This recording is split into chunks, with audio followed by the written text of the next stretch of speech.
Domingo de Ramos.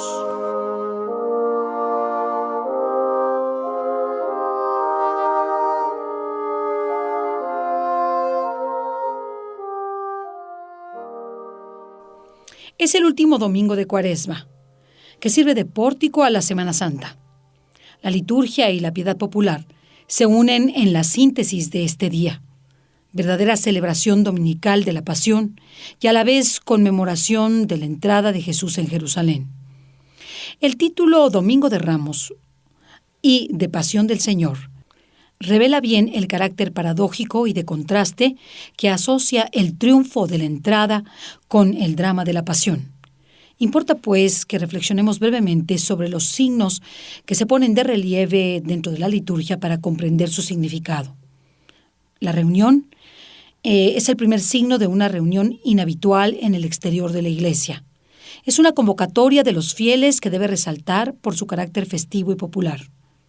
El desarrollo, a diferencia de otros domingos, el de Ramos tiene un desenvolvimiento original y pedagógico para introducir en la dinámica del misterio pascual la bendición de los ramos, la proclamación de la entrada solemne en Jerusalén, la procesión a la iglesia, la lectura de la Pasión, para terminar en la Eucaristía del resucitado. Los ramos, como indican las oraciones de bendición, los ramos son destinados ante todo a festejar a Cristo Rey y a aclamar el triunfo de Cristo. Habría que resaltar con algún gesto festivo, por ejemplo, levantando los ramos uniformemente en algunos momentos del canto, su significado de aclamación, de alegría y de regocijo para recibir al Salvador. El altar o la cruz podrían estar adornados con algunos ramos. La cruz, en torno a ella se reúnen los fieles. Podría ser una cruz grande, artística, bella, que sería llevada por varias personas, adultos y niños. Y finalmente la procesión es una de las raras veces que este gesto colectivo se propone a los cristianos en domingo. Si no es posible realizar la procesión con toda la asamblea, al menos debe hacerse en alguna representación de sus componentes, niños, jóvenes, adultos, ancianos, religiosas, en fin. Es la procesión litúrgica más significativa de toda la Semana Santa. Finalmente, la Pasión es parte muy importante de la celebración. Puede ayudar a su recta proclamación la diversidad de lectores, las diferentes actitudes de la asamblea, sentados, de pie, inclinados y de rodillas, las aclamaciones cantadas, en algunas partes incluso, donde sea posible, los distintos lugares de lectura, el ambón, el altar y junto a la cruz. El Domingo de Ramos, como ya lo mencionamos, abre solemnemente la Semana Santa con el recuerdo de las palmas y de la Pasión, de la entrada de Jesús en Jerusalén y la liturgia de la palabra que evoca la pasión del Señor en el Evangelio según cada uno de los evangelistas.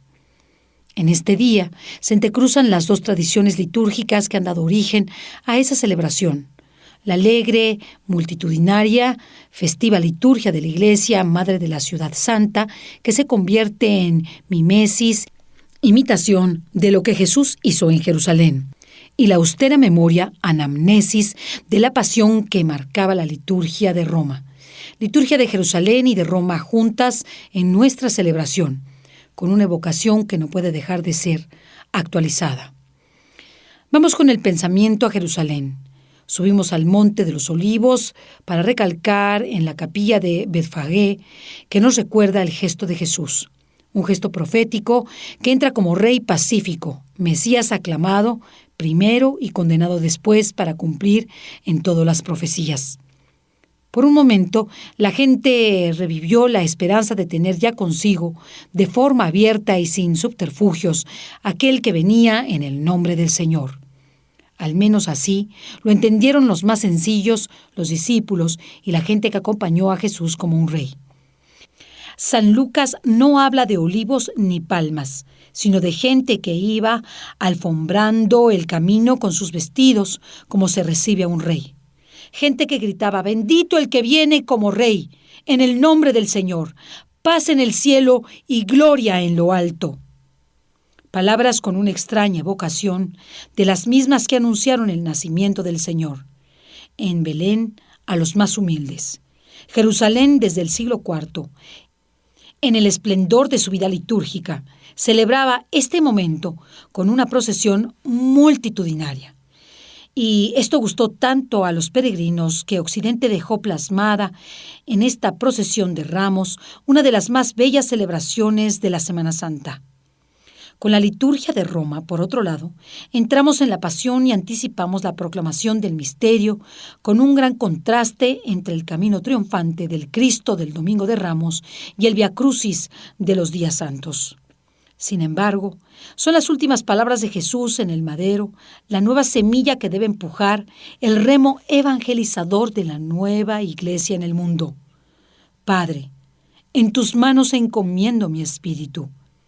Este es el Evangelio, esta es la nueva noticia, el contenido de la nueva evangelización. Desde una paradoja, este mundo que parece tan autónomo necesita que se le anuncie el misterio de la debilidad de nuestro Dios, en la que se demuestra el culmen de su amor. Como lo anunciaron los primeros cristianos con estas narraciones largas y detallistas de la pasión de Jesús. Era el anuncio del amor de un Dios que baja con nosotros hasta el abismo de lo que no tiene sentido, del pecado y de la muerte, del absurdo grito de Jesús en su abandono y en su confianza extrema. Era un anuncio al mundo pagano tanto más realista cuanto con él se podía medir la fuerza de la resurrección. La liturgia de las Palmas anticipa en este domingo, llamado Pascua Florida, el triunfo de la resurrección, mientras que la lectura de la Pasión nos invita a entrar conscientemente en la Semana Santa de la Pasión gloriosa y amorosa de Cristo el Señor. Más que la bendición de los ramos mismos, lo importante es la participación de la comunidad agitando los ramos en esta procesión. La procesión expresa de manera sensible lo que ha sido nuestro peregrinar de Cuaresma. Es la culminación de subir con Cristo a Jerusalén para vivir con Él la Pascua. Por eso la segunda lectura de la misma es una llamada a compartir los sentimientos y actitudes de Cristo, que actuando como un hombre cualquiera, se rebajó hasta someterse incluso a la muerte y una muerte de cruz. La liturgia del Domingo de Ramos incluye estos dos polos de los que hemos hablado en el misterio pascual: el rechazo y aceptación, sombra y luz, muerte y vida. De la alegría de la procesión pasaremos a la contemplación de la pasión. Estos dos polos encuentran su expresión más completa y perfecta en el altar de la Eucaristía, que al mismo tiempo que sacrificio es banquete festivo de los hijos de Dios. En el oficio de las lecturas del Domingo de Ramos, vemos cómo se presuponen muy bien los sentimientos espirituales con los que debemos participar en la celebración. Ea pues, corramos a una con quien se apresura a su pasión e imitemos a quienes salieron a su encuentro, y no para extender por el suelo a su paso ramos de olivo, vestiduras o palmas, sino para postrarnos nosotros mismos con la disposición más humillada de que seamos capaces y con el más limpio propósito, de manera que acojamos al Verbo que viene y así logremos captar a aquel Dios que nunca puede ser totalmente captado por nosotros. Y si antes, teñidos como estábamos de la escarlata del pecado, volvimos a encontrar la blancura de la lana gracias al saludable baño del bautismo, ofrezcamos ahora al vencedor de la muerte no ya ramas de palma, sino trofeos de victoria. Jesús sale muy de mañana de Betania. Ahí desde la tarde anterior se habían congregado muchos fervientes discípulos suyos. Unos eran paisanos de Galilea, llegados en peregrinación para celebrar la Pascua. Otros eran habitantes de Jerusalén, convencidos por el reciente milagro de la resurrección de Lázaro. Acompañado de esta numerosa comitiva, junto a otros que se le van sumando en el camino, Jesús toma una vez más el viejo camino de Jericó a Jerusalén, hacia la pequeña cumbre del Monte de los Olivos.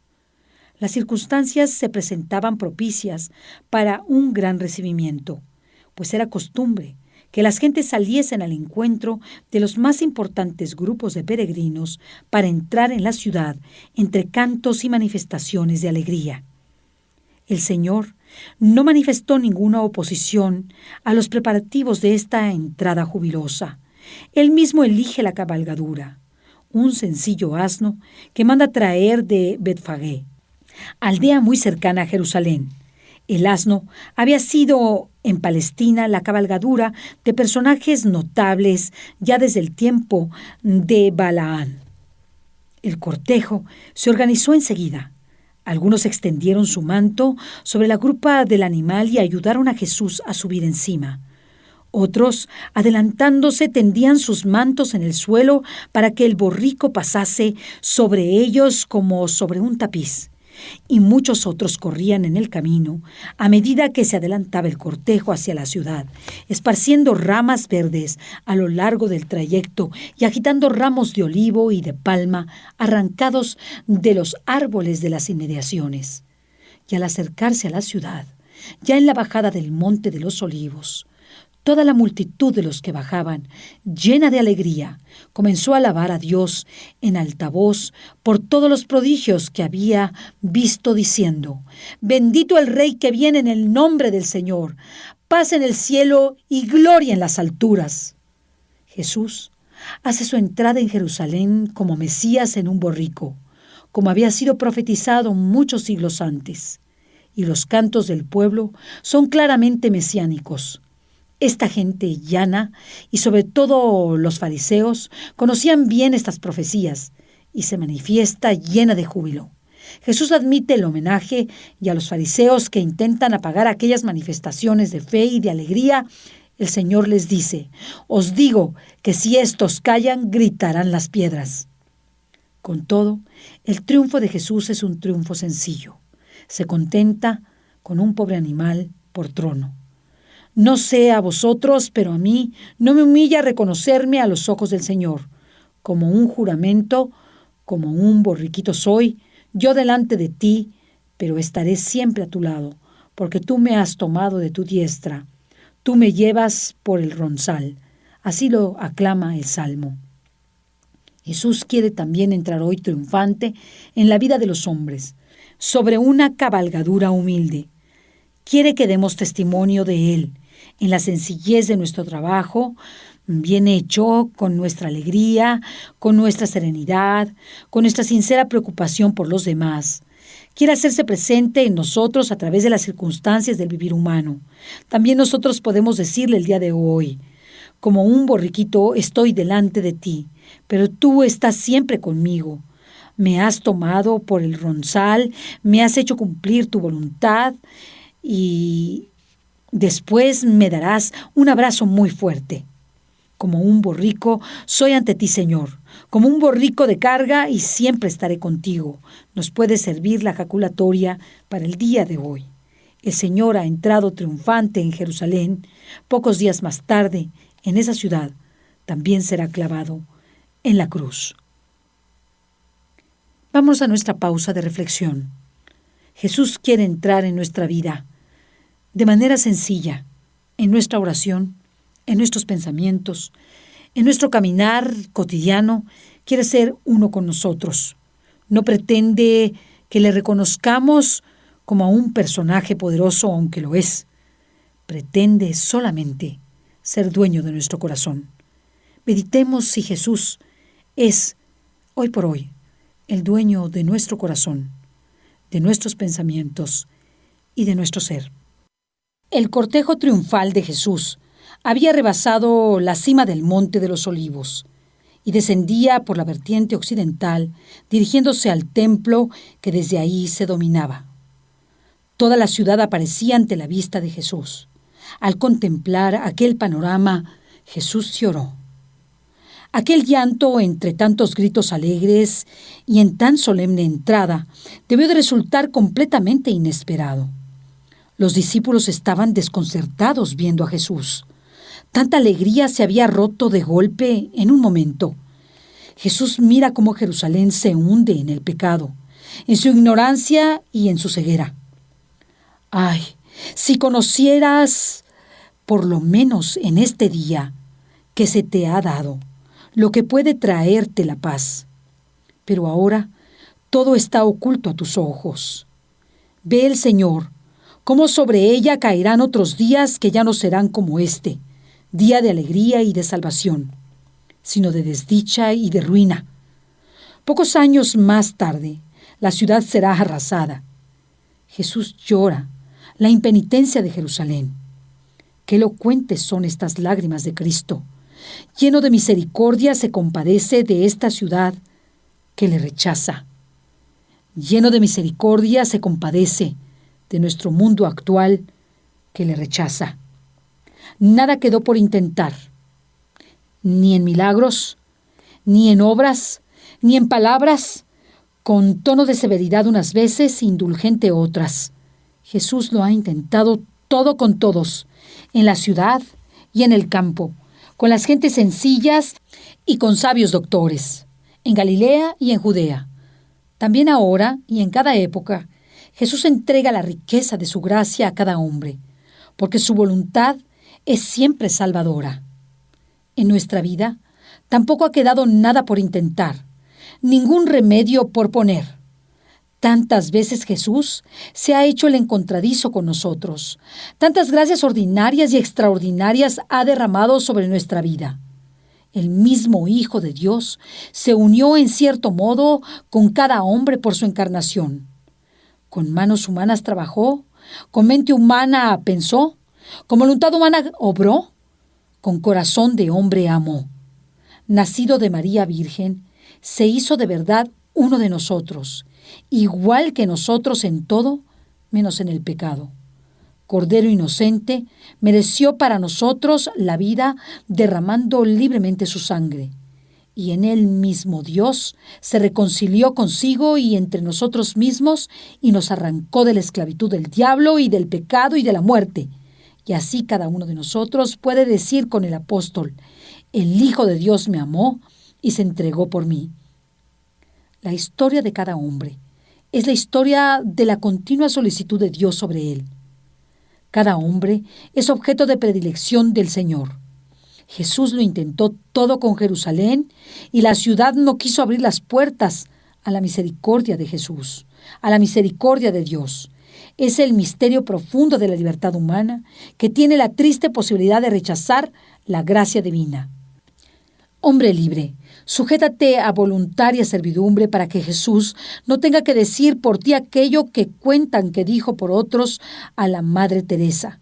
Teresa, yo quise, pero los hombres no han querido. ¿Cómo estamos respondiendo nosotros a los innumerables requerimientos del Espíritu Santo para que seamos santos en medio de nuestras tareas y en nuestro ambiente? Cada día, ¿cuántas veces decimos sí al Señor y no al egoísmo, a la pereza, a todo lo que significa desamor, aunque sea pequeño?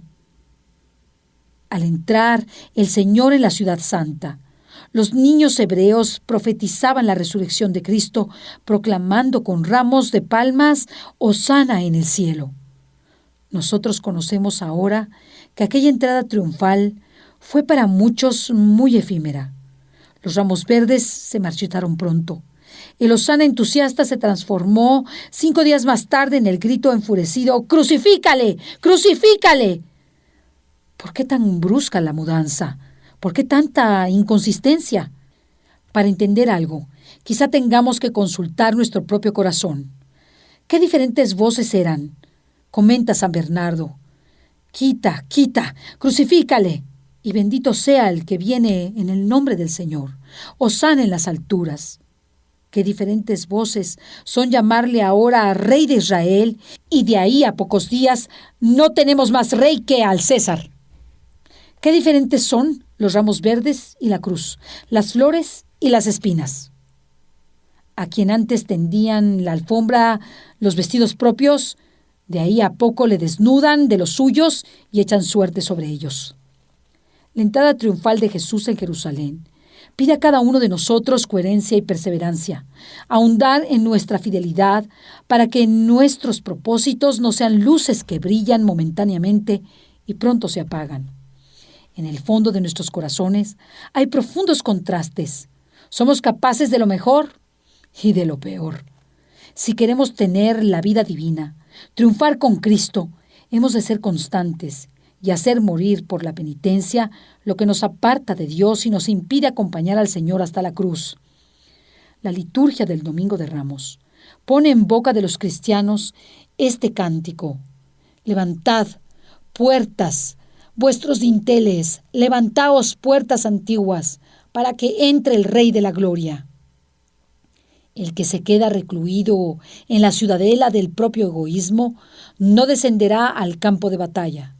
Sin embargo, si levanta las puertas de la fortaleza y permite que entre el Rey de la paz saldrá con él a combatir contra toda esa miseria que empaña los ojos e insensibiliza la conciencia.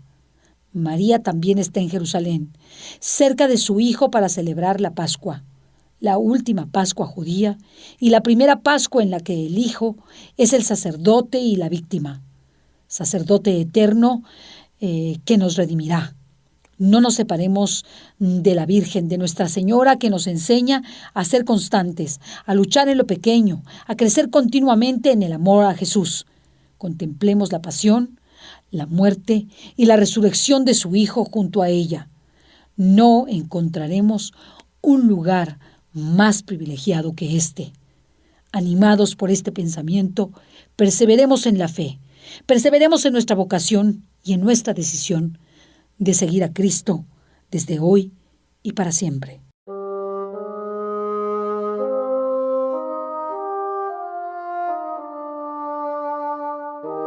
Domingo de Ramos.